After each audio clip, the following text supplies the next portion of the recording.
नमस्कार। गुजरात विधानसभा चुनाव को लेकर ओपिनियन पोल के आंकड़े सामने आ चुके हैं। आखिर गुजरात में अगली सरकार किसकी बन सकती है, इसको लेकर चौंकाने वाले आंकड़े सामने आ चुके हैं। क्या गुजरात को लेकर जो अपने अपने जीत के दावे किए जा रहे हैं, त्रिकोणीय टक्कर का फायदा किसे होगा? क्या आम आदमी पार्टी कांग्रेस मिलकर चुनाव लड़ती है या फिर भारतीय जनता पार्टी यहाँ पर सीधे तौर पर बड़ा उलटफेर करेगी?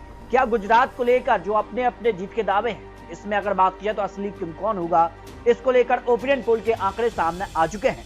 या अगर बात की गुजरात विधानसभा चुनाव को लेकर जो आंकड़े रहे थे, यहाँ आम आदमी पार्टी ने 5 विधानसभा सीटों पर जीत हासिल की थी, जबकि भारतीय जनता पार्टी ने 156 सीटें, निर्दलीय ने 3 सीटें और कांग्रेस को 17 सीटें मिली थी। लेकिन खबर है कि क्या कांग्रेस और आम आदमी पार्टी मिलकर चुनाव लड़ती है तो क्या यहाँ पर भारतीय जनता पार्टी को टक्कर दे पाएगी? इसको लेकर ओपिनियन पोल के आंकड़े बेहद ही चौंकाने वाले सामने आ चुके हैं। यहाँ अगर बात करें गुजरात को लेकर तो अहमदाबाद की 21 विधानसभा सीटों में आम आदमी पार्टी को 2 सीटें, भारतीय जनता पार्टी को 13 सीटें, कांग्रेस खाते में 5 और अन्य खाते में 1 विधानसभा सीट यहाँ पर जा सकती है।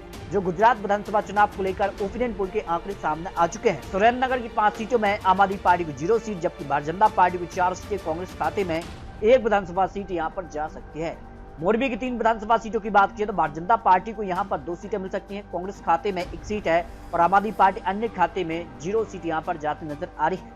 राजकोट की 8 सीटों की बात की जाए तो यहाँ पर आम आदमी पार्टी को 2 सीटें मिल सकती हैं, तो भारतीय जनता पार्टी को 4 सीटें, कांग्रेस खाते में 2 विधानसभा सीट यहाँ पर जाती नजर आ रही है। जामनगर की 5 सीटों का भी ओपिनियन पोल चौंकाने वाला है। यहाँ आम आदमी पार्टी को 0 सीट, जबकि भारतीय जनता पार्टी को 3 सीटें, कांग्रेस खाते में यहाँ 2 विधानसभा सीट यहाँ पर मिलती नजर आ रही है।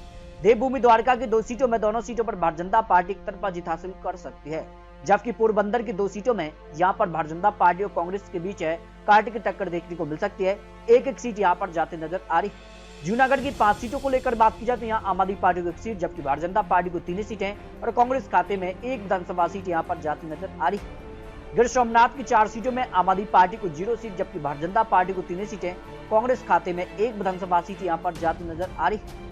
अमरेली की 5 सीटों में बात की जाए तो भारतीय जनता पार्टी को 3 सीटें, कांग्रेस खाते में यहाँ 2 सीटें जा सकती है। लेकिन बात की जाए कांग्रेस और आम आदमी पार्टी यहाँ पर क्या मिलकर चुनाव लड़ती है, पर अलग अलग होकर चुनाव लड़ती है, काफी महत्वपूर्ण हो जाता है। लेकिन बात जारी है, यहाँ पर भारतीय जनता पार्टी कांग्रेस में कड़ी टक्कर देखने को मिल सकती है। भावनगर की 7 सीटों में आम आदमी पार्टी को 1 सीट, भारतीय जनता पार्टी को 4 सीटें और कांग्रेस खाते में यहाँ पर 3 विधानसभा सीट यहाँ पर जाती नजर आ रही है।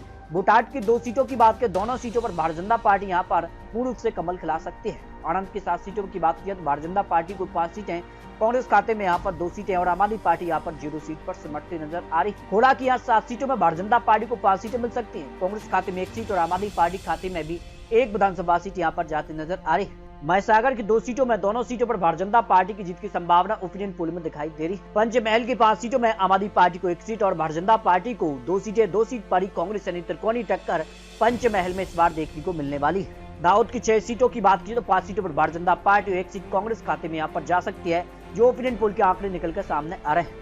बड़ोदरा की 10 सीटों की बात की तो भारतीय जनता पार्टी को 5 सीटें मिल सकती है, कांग्रेस खाते में 3 सीटें और अन्य खाते में 1 सीट और आम आदमी पार्टी के खाते में भी 1 सीट यहाँ पर जाती नजर आ रही है। यानी यहाँ पर सीधे तौर पर कांटे की टक्कर भारतीय जनता पार्टी कांग्रेस के बीच देखने को मिल सकती है, लेकिन आम आदमी पार्टी यहाँ पर त्रिकोणीय टक्कर बना सकती है। छोटा उदयपुर की 3 सीटों की बात की जाती है, यहाँ भारतीय जनता पार्टी का तीनों विधानसभा सीटों पर पलड़ा भारी नजर आ रहा है। नर्मदा की 2 सीटों की बात किया तो यहाँ पर 1 सीट भारतीय जनता पार्टी और 1 सीट कांग्रेस खाते में यहाँ पर जाती नजर आ रही है। भरूच की 5 सीटों का जो ओपिनियन पोल है, यहाँ पर भारतीय जनता पार्टी को 3 सीटें, कांग्रेस खाते में 2 सीटें, आम आदमी पार्टी अन्य के खाते में 0 सीट यहाँ पर जाती नजर आ रही है। सूरत की 16 सीटों की बात की जाए तो आम आदमी पार्टी को 2 सीटें मिल सकती हैं, जबकि भारतीय जनता पार्टी को सबसे ज्यादा 9 सीटें और कांग्रेस खाते में भी 5 विधानसभा सीट यहाँ पर जाती नजर आ रही है। तापी की 2 सीटों की बात की जाए तो दोनों सीटों पर भारतीय जनता पार्टी की जीत की संभावना ओपिनियन पोल में दिखाई दे रही है। नवसारी की 4 सीटों में तो आम आदमी पार्टी को 0 सीट, भारतीय जनता पार्टी को 3 सीटें और कांग्रेस खाते में 1 सीट यहाँ पर जाती नजर आ रही है। वलसाड की 5 सीटों की जो ओपिनियन पोल है, यहाँ पर तो 3 सीटों पर भारतीय जनता पार्टी और 2 सीटें कांग्रेस खाते में यहाँ पर जाती नजर आ रही है। कच्छ की 6 सीटों की बात किया तो 3 सीटों पर भारतीय जनता पार्टी, 2 सीटों पर कांग्रेस और 1 सीट है आम आदमी पार्टी खाते में जाती नजर आ रही है। यानी त्रिकोणीय टक्कर कच्छ में इस बार देखने को मिल सकती है। बनासकांठा की 9 सीटों में भारतीय जनता पार्टी को सबसे ज्यादा 5 सीटें हैं, तो कांग्रेस खाते में 3 सीटें और 1 सीट है आम आदमी पार्टी के खाते में जाती नजर आ रही है। पाटन की 4 सीटों की तो भारतीय जनता पार्टी को सबसे ज्यादा 3 सीटें हैं, 1 सीट कांग्रेस खाते में यहाँ पर जाती नजर आ रही है।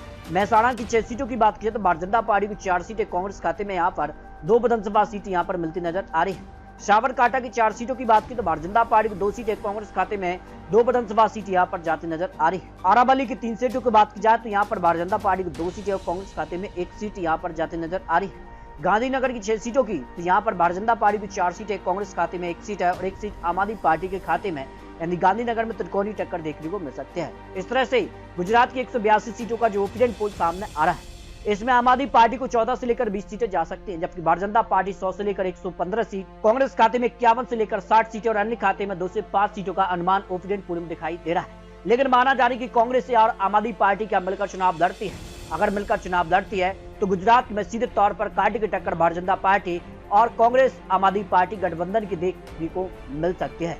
तो आने वाले समय में क्या कुछ आंकड़ा बनता है, किस प्रकार के गठबंधन बनते हैं, ये काफी महत्वपूर्ण हो जाता है। लेकिन आंकड़ों के हिसाब से आज चुनाव होते हैं तो भारतीय जनता पार्टी का एक बार फिर से पलड़ा गुजरात में भारी नजर आ रहा है। लेकिन माना जा रहा है गुजरात को लेकर जो कांग्रेस और आम आदमी पार्टी है, क्या अलग अलग होकर चुनाव लड़ती है या फिर एक साथ, ये काफी महत्वपूर्ण हो जाता है। तो आपको क्या लगता है, गुजरात को लेकर अपने रख सकते हैं, क्योंकि अभी चुनाव में काफी समय है और इसी बीच जो सर्वे के आंकड़े वो चौंकाने वाले हैं। लेकिन आपको क्या लगता है, पूरा रख सकते हैं? बहुत जल्द आपको और महत्वपूर्ण आंकड़े दिखाने जा रहे हैं। तो मिलते हैं नए आंकड़ों के साथ, तब तक लीजिए जय भारत।